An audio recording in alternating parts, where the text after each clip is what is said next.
What up guys, just got to the gym, about to hit a nice little sesh. Thought I'd quickly hop on here, record a quick video for you guys. I've been I've been reading The Way of the Superior Man lately, and it's been helping a lot with my girlfriend.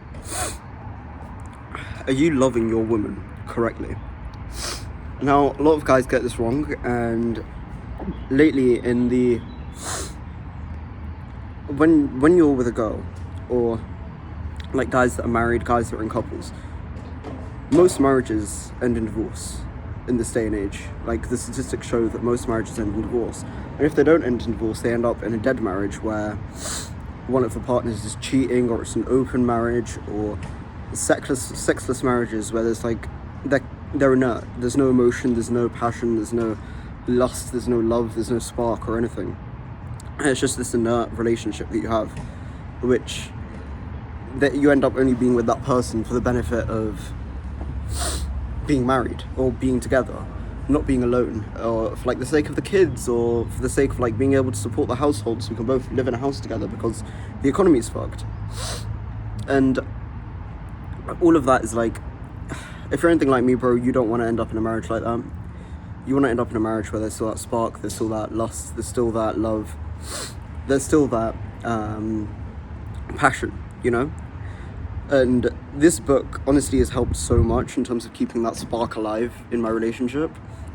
And not to say like it wasn't there before, it was still very much there because it was still quite a new relationship, but just to like keep it always constantly there no matter what. And it's about being able to keep and maintain that spark even during the rough moments, even when you're like in an argument or something's gone wrong, being able to keep that spark alive even during those moments when you don't think it'll be possible to keep the spark alive. And that's what I've been able to do using this book. So basically what's happened is, with the current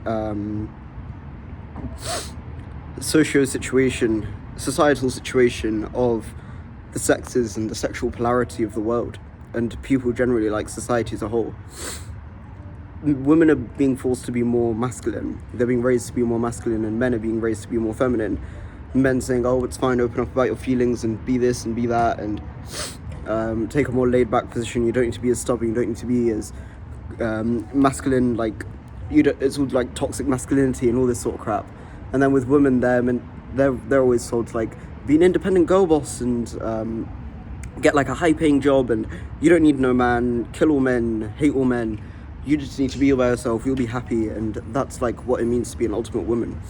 But all of that is completely wrong, because when naturally, by nature, a man is more masculine and a female is more feminine. But one thing I just want you to quickly understand is that it's a spectrum, right? So a masculine man can still have elements of femininity within him, and a feminine woman can still have elements of masculinity within her. But it's about like where you are on that spectrum. So the advice that I'm going to give in this video is very subjective in terms of like who your partner is, or how you are as a person, where you are on that spectrum, how far you can go into giving like that feminine masculine side. Because the thing is, as a masculine guy, or even generally most guys, what ends up happening is we always, when we're trying to talk to our women, we always try and appeal to the masculine side within them, because that's the only way that we know how to talk. If we're like getting in an argument, or if we're just asking them to do something, we ask them in a very masculine way. Oh, why didn't you do this? Why haven't you done it? You need to go and do it. You need to do it because this. We appeal to them in a very logical way. Whereas feminine women like excel under praise.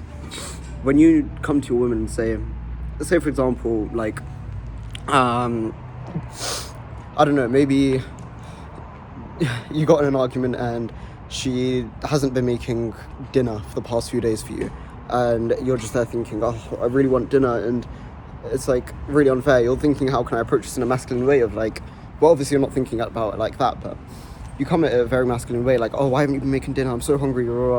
Instead, you can come across and say, I really love it when you make me dinner. I love your cooking, it's so good. Like, your cooking is the best cooking I've ever had, and I really love when you make me dinner. It's the best food that I ever had. And that is what empowers the woman to do that thing for you, when you come at it with praise, rather than, why didn't you make me dinner? I'm so hungry. Oh, I can't believe you're not making me dinner. And you come at it all very logical. I haven't eaten all day. Women don't like excel under that. They don't thrive under masculine pressure. They thrive under feminine pressure. They thrive under praise. They thrive under being told that they're appreciated for what they do, and they want to be praised for what they do, for whatever you want them to do, or for whatever you would like them to do. They thrive under the feminine essence of it.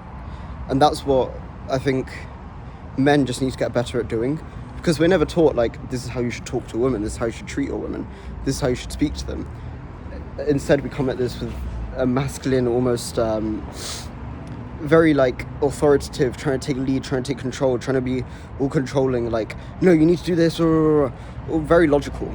Whereas if you hit it with praise and you're like, I love it when you do this for me, you look so good, you're so radiant when you cook for me, I love dancing with you in the kitchen when we cook together, even stuff like that.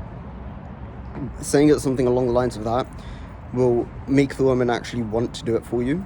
And this also goes for, like, feminine women, but I'm trying to speak to the men here that want to be more masculine, that want to have a more polarizing relationship. Because what happens is we end up in relationships where it just becomes inert, right? The masculine is being too feminine and the feminine is being too masculine, so then we just end up with two, like, sexless blobs that can't polarize each other, that can't have that magnetism, that can't have that sexual polarity, and then both parties end up unhappy. Now, that's not the sort of relationship you want to be in. If you're anything like me, and if I'm right here, that's not the sort of relationship you would like to be in, is it, bro? So maybe this is something to consider when you're talking to the feminine, when you're trying to interact with the feminine, when you're trying to, even when you're having a discussion, even in those heated, unhappy, and, like, they're not always the best moments. They're not the lovey-dovey moments. They're not the cutesy romantic moments. Just the everyday moments where things sometimes aren't the best. Sometimes you need to discuss something a bit more difficult. But being able to polarize and being able to come on and say, you know what, I love it when you do this for me, and it just makes me feel so good, and you look so beautiful and radiant when you do that. And you come at it with all this praise and with all this positive energy, and shower your woman with that positive energy. That will empower her. That will reach her far better than coming at it in any masculine sort of way. And again, it's about managing that line. Still, sometimes you can come at it with a bit more of a masculine energy to keep her accountable, to say this, but it's about knowing where your woman falls on that spectrum, where you fall on that spectrum, and knowing when to, like, hit it with what sort of energy. And that's a very difficult line to manage, but once you get hold of it, it'll be smooth sailing, and literally you can encounter any sort of issue, anything that you might even be scared to raise it with your woman. You might even be scared to be like, you know what, I don't know how to talk about this with her. I don't know how she's going to take it. And the reason why you're probably thinking like that is because you've always come at it from a masculine angle, from a very authoritative, controlling, logical angle of, like, this means this, and that's why you can't do this. And obviously she's going to react in a negative way because that's not what she thrives under. You need to give her what she thrives under. You need to speak to her in a way that will click with her, you know? You want to maintain that spark, you want to maintain that energy, you want to maintain that polarity and magnetism. These are the things that you need to do. No one's ever taught you how to speak to a woman. So maybe reading these sorts of books and learning these things will help you. Like, unfortunately, men and women are different creatures. We operate differently. We understand things very differently. We process things very differently. So you need to learn how to speak to a woman. And we weren't taught this ever. And women weren't taught the same. But unfortunately, that's just the way it is. And now you need to go out of your way to learn how to do that. If you want to be the man if you want to be that masculine man for your wife. If you want to be the man that has a marriage that is polarized, a marriage that isn't sexless or inert, a marriage that feels alive every day with passion, love, and that spark, that all of those sorts of things. If you want anything like that, bro, this is the way that you need to go about it, because honestly, it's been such an eye-opener. Every time I've used this, like, with my girlfriend, and I've kept this in mind, and I've said something to her in the lines of this, even if we've been, like, having a bit of an argument, or we've come at it really, we're hitting a bit of a roadblock in whatever we're discussing, and then I come at it from, you know what, actually, I remind myself, I'm like, no, I need to come at it from a positive angle. I need to come at her with praise. I need to speak to her with praise. I need to praise her radiance, her beauty, that feminine essence that she has, and then I discuss it with her. I make so much more better progress, and she feels better afterwards as well. It's just a net positive. So why wouldn't you come at it with that?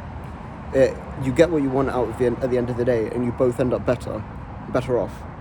So yeah, something to consider. But a lot of men aren't doing this in this day and age, and that's why we end up with these sexless marriages and these inert marriages where nothing's going on. It's just people are like, oh, relationships aren't for me. Yeah, because you don't know how to polarize your partner correctly. You don't know how to maintain that sexual energy. You don't know how to keep it fun and light, and being able to continue having that spark even during the dark times, even during the times where there's a bit of struggle or you need to discuss an issue that's a bit serious, you don't know how to come at it. You need to learn how to handle those situations in a masculine way. And by being masculine, you have to appeal to a feminine. And yeah, something I've just been thinking about lately after I've read this book. And honestly, I think it'll help you out so much. There's a lot of different things that I can tell you about this book, so maybe I'll mention that in a future video. But this is by far one of the biggest points that I think will take men of today so far to prevent having marriages like maybe your parents did, or maybe the people around you that you see getting in marriages today and then they end up divorced, or like I said, sexless, inert marriages or inert relationships where nothing's going on and it just feels like you're hitting a dead end or a roadblock. This is how you can avoid that. But yeah, anyways, catch you guys in the next one. Let me go hit this gym sesh.